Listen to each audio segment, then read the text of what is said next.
шаһардан Шымкент шаһарға келін болып кеттің қалай ләйләм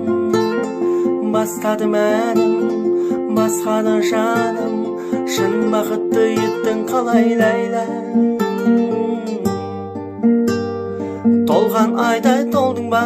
айдай келін болдың ба басқа жанның бағына бағы болып қондың ба ләйлім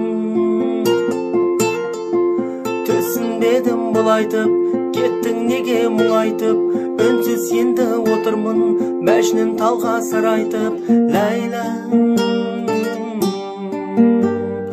тараз шаһардан Шымкент шаһарға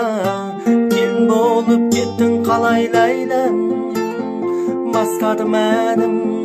басқаны жаным шын бақытты еттің қалай ләйләм